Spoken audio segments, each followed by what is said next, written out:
আসসালামু আলাইকুম গাইস, কি অবস্থা সবার? সবাই ভালো আছেন নিশ্চয়ই। আজকে আপনাদের সাথে আরেকটা মজাদার রেসিপি শেয়ার করার জন্য চলে এসেছি। এটা খুবই সিম্পল একটা রেসিপি, কিন্তু গরম ভাতের সাথে জাস্ট ওয়াও। তো ডিম ভর্তা আশা করি সবাই পারেন।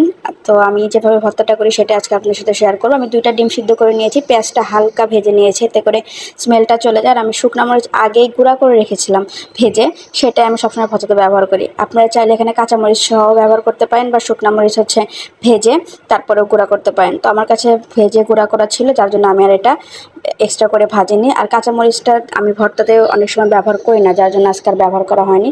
তো সামান্য একটু লবণ নিয়ে আর সরিষার তেল নিয়ে আমি সব কিছু ঠিকমতো মাখিয়ে নিব। আমার মনে হয় না ডিম ভর্তার মতো সহজ আর কোনো রেসিপি পৃথিবীতে আছে। এটা সব থেকে ভালো হয় ব্যাচেলারদের জন্য, যারা ম্যাচে থাকেন। আপনারা কিন্তু চাইলেই খুব ইজিলি এই খাবারটা ঝটপট করে খেয়ে নিতে পারেন, সেটা রাতে হোক বা সকালে হোক। অনেক সময় দেখা যায় ক্লাসে যেতে, বা যারা জব করেন বা সিঙ্গেল একা থাকেন, তারা কিন্তু এটা ঝটপট করে সকালবেলা খেয়ে অফিসে চলে যেতে পারেন। বা অফিস থেকে চলে এসেছেন, ক্লান্তি লাগছে, রান্না করতে ইচ্ছা করছে না, সেক্ষেত্রে আপনারা ভাতের সাথে এটা ডিম সিদ্ধ করে নিলেন, তারপরে এভাবে কিন্তু ভর্তা করে নিয়ে খেয়ে নিতে পারেন। এতে করে আপনাদের সময়টাও বাঁচলো, আর আপনারা একটা হেলদি খাবার খেলেন। কারণ ডিমের পুষ্টিগুণ আমরা সবাই জানি, কারোরই অজানা নেই। এভাবে ভালো করে সব কিছু মাখিয়ে নিলে কিন্তু আমার ডিম ভর্তাটা রেডি হয়ে যাবে। এখানে কিন্তু আমার এক্সট্রা কোনো কিছু ব্যবহার করতে হচ্ছে না, বা এরকমও না যে আমাকে হচ্ছে কোনো ব্লেন্ড করতে হচ্ছে বা পাটায় বাটতে হচ্ছে। জাস্ট হাত দিয়ে আমি সব কিছু মাখিয়ে নিব।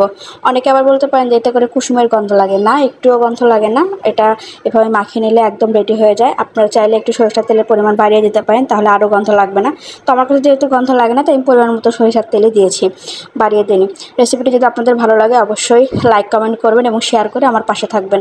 অসংখ্য ধন্যবাদ এতক্ষণ আমার সাথে থাকার জন্য। ভালো থাকবেন সবাই। আসসালামু আলাইকুম।